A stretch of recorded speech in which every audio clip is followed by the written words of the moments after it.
Thanks, Jonah. Thanks for having me here. Well, I'm batting for the home team, and we've got, let's see, 8 minutes left, and we need time for a wrap-up, and you guys probably want to ask one or two questions.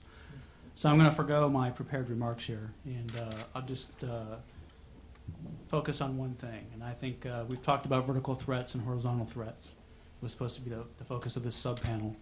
And you've heard about Iran, you've heard about Syria, both this panel and the previous one. We've had some talk about Egypt.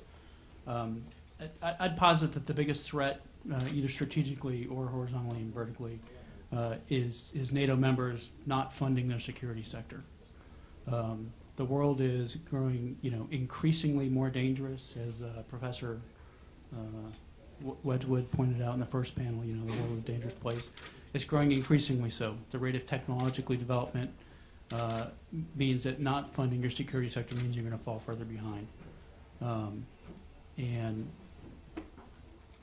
you're seeing the financial crisis play out in Europe right now, and it's interesting to watch to see if they're going to be able to determine if they can come to collective decisions about what's right for Europe and Europe's ability to define its strategic interests and then fund and resource its abilities to protect those strategic interests, which in the 21st century are going to be challenged immensely by some non-traditional actors, many of whom may not be in Europe's backyard, but which are going to directly impact Europe. Europe is a $17 trillion economy, and it's that way because for 50 years, others have basically underwritten their defense and protected the global commons, air and sea and space and cyberspace. And their ability to do that going forward, given the investments that the Indias and the Chinas and the Brazils and increasingly the Irans and the North Koreas of the world are putting into those domains, is going to challenge that.